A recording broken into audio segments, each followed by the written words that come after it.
What if I told you that the fastest teenager on the planet just said no to one of the biggest sporting events of the year, and the reason he gave might be the smartest thing any young athlete has ever said out loud? Stay with me, because this story is about a lot more than just running. His name is Gout Gout, and if you have even a casual interest in track and field, that name has probably crossed your screen at some point in the last year or two. He is 18 years old. He is from Australia, and right now, in the record books, next to the under 20 world record in the 200 meters, his name is the one sitting there. Not someone from America, not someone from Jamaica, a teenager from Australia. And not just any teenager. One who, when you watch him move, makes you feel like you are seeing something the sport has been waiting for. Now, before we get into the big decision, let us first understand who this kid actually is, because the record alone does not tell the full story. Gout Gout was born in Australia to a South Sudanese family. He grew up in Brisbane, and he did not come into athletics through some polished, expensive academy.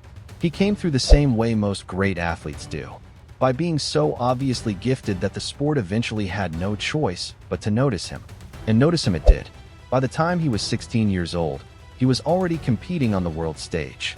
At the World Under 20 Championships in Lima, Peru, he stepped onto the track against some of the best young sprinters on the planet, and he came home with a silver medal. A silver medal at 16 years old. Most teenagers are still figuring out their weekend plans. This kid was already standing on a podium at a world championship. Fast forward 2 years.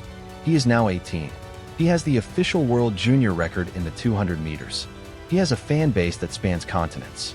He has coaches, journalists, and scouts watching every single race he runs. The pressure on him is real. And here is the thing about that kind of pressure.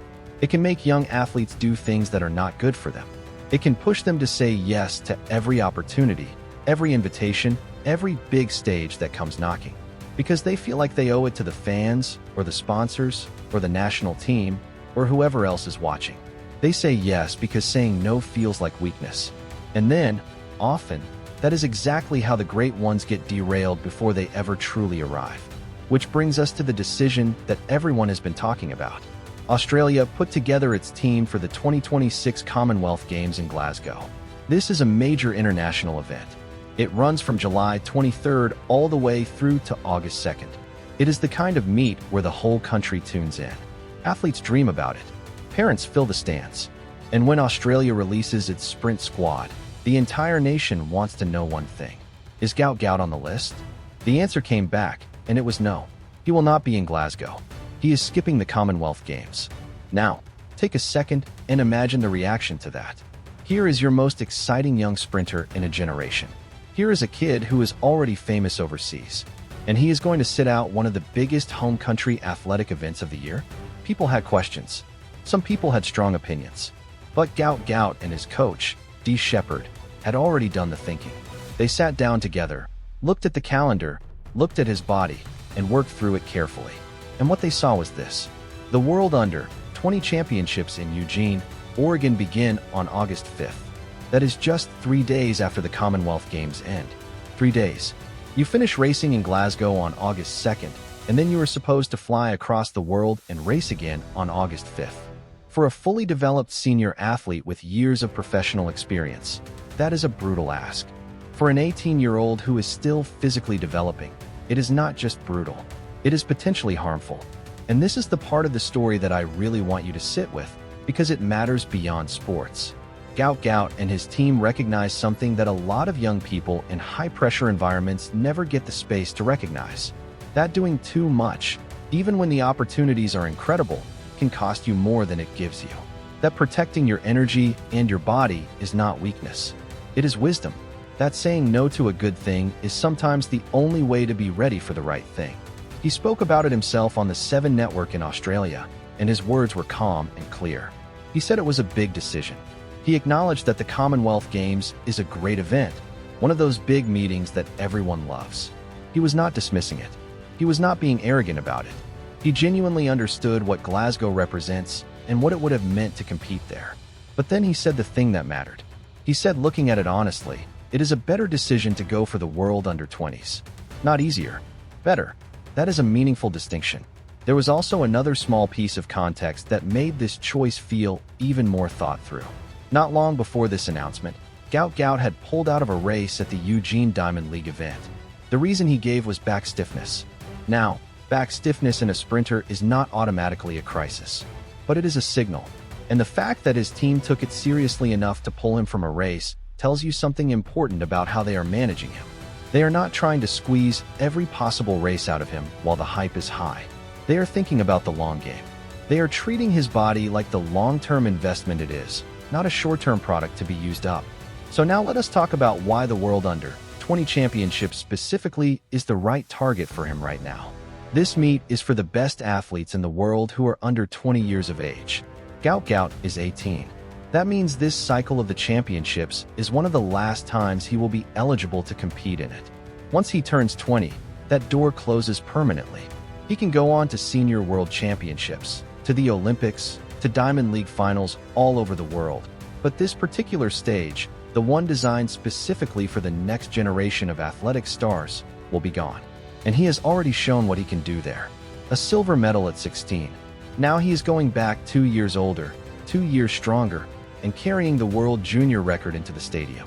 If there is a moment for him to win the thing outright, this is it. In Eugene, he is planning to run 2 events.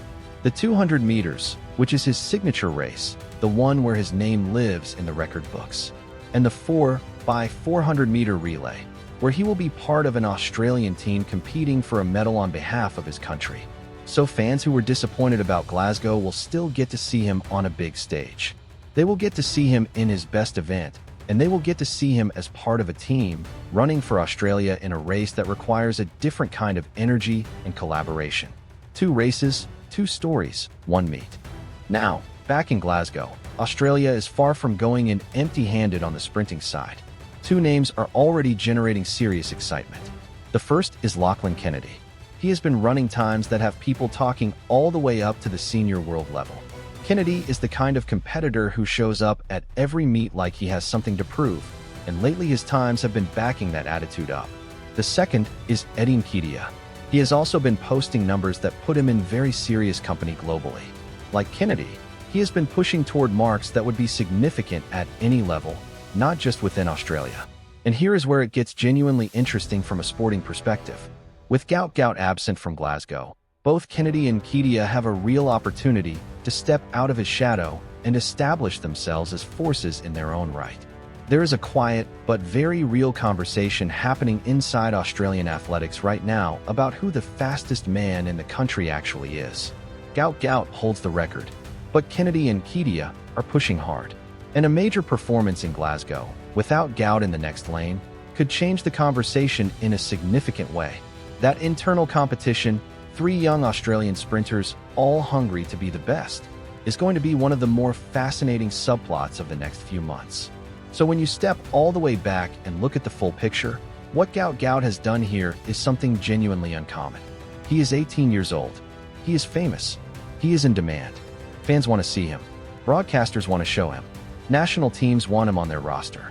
And in the middle of all of that noise, he sat down quietly with his coach, asked the right questions, and came out with a plan built not around what would get the most attention, but around what would give him the best chance of being great for a long time. Track and field has a complicated history with young prodigies. The sport has seen too many athletes who burst onto the scene at 16 or 17, got pushed into every meet on the calendar, and then arrived at their prime years already worn down, injured, or simply burned out. The ones who last are almost always the ones who had someone around them willing to say slow down, be patient, protect what you have. Gout Gout appears to have that. His coach Sheppard appears to be that person. And Gout himself appears to have the self-awareness to listen. August 5th in Eugene, Oregon. That is the date circled on his calendar. That is when the World Under-20 Championships begin. That is when he will walk into the same stadium where some of the most iconic moments in American track history have unfolded, and he will have a chance to write his own chapter. The 200 meters will be the race to watch. If he runs the way his recent form suggests he can, it will not be a close finish at the top. And then a few days later, he will line up with his Australian teammates in the relay and give the country something else to cheer about. Glasgow will be a great meet. It always is. Kennedy and Diamond will make sure of that. But the story of these few weeks in the summer of 2026 will likely be defined by what happens when a teenager who could have gone anywhere decided to go exactly where it mattered most. And if Gout Gout does what the world expects him to do in Eugene, people will look back at this moment, at this quiet, calm decision to skip the Commonwealth Games, and they will say that was the day we should have known. That was the day an 18-year-old showed us he was already thinking like a champion.